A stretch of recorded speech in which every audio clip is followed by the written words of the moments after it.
ഒരു കപ്പ് ചെറുപയർ കൊണ്ട് ഇതുപോലെ ഒന്ന് ഉണ്ടാക്കി നോക്കാം. നല്ല ടേസ്റ്റാണ് കഴിക്കാനായിട്ട്. അതിന് വേണ്ടിയിട്ട് ഞാനൊരു പാനിലേക്ക് ഒരു കപ്പ് ചെറുപയർ ഒന്ന് ചെറുതായിട്ടൊന്ന് വറുത്തെടുക്കുന്നുണ്ട്. അതിനുശേഷം അരക്കപ്പ് പൊട്ടുകടല അതിൽ ചേർത്ത് വറുത്തിട്ട് നമുക്കൊന്ന് മാറ്റി വയ്ക്കാം. ഇനി ഞാനൊരു പാത്രത്തിൽ അരക്കപ്പ് വെല്ലവും 1/4 കപ്പ് വെള്ളവും ചേർത്തിട്ട് ഒന്ന് മെൽറ്റ് ചെയ്ത് വെച്ചിട്ടുണ്ട്. ഇനി നമ്മൾ ഈ വറുത്ത് വെച്ചത് മിക്സി ജാറിലേക്ക് ചേർത്തിട്ട് ഒന്ന് നല്ലോണം ഒന്ന് പൊടിച്ചെടുക്കുക. അതിനുശേഷം ഒരു പാൻ അടുപ്പിൽ വെച്ചിട്ട് 1 ടീസ്പൂൺ അളവ് നെയ്യ് ചേർത്തിട്ട് നമ്മൾ പൊടിച്ച് വെച്ചിട്ടുള്ള ഈ പൊടി അതിലേക്ക് ചേർത്ത് കൊടുത്ത് ഒന്ന് വറുത്തെടുക്കുക. അതിനുശേഷം ഫ്ലെയിം ഓഫ് ചെയ്ത ശേഷം 1/2 ടീസ്പൂൺ അളവ് ഏലക്കാപ്പൊടി ചേർത്തിട്ട് ഒന്ന് മിക്സ് ചെയ്തെടുക്കുക.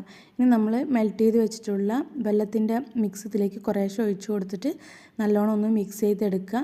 എല്ലാം നല്ലതായി മിക്സായി വരുന്ന സമയത്ത് ഇതേപോലെ ബോൾസ് ആക്കിയിട്ട് നമ്മൾക്ക് എല്ലാം മാറ്റി വയ്ക്കാം. അപ്പോൾ നമുക്ക് പെട്ടെന്ന് തയ്യാറാക്കാൻ പറ്റുന്ന നല്ല ടേസ്റ്റ് ആയിട്ടുള്ള നല്ല ഹെൽത്തി ആയിട്ടുള്ള ഒരു റെസിപ്പിയാണ്.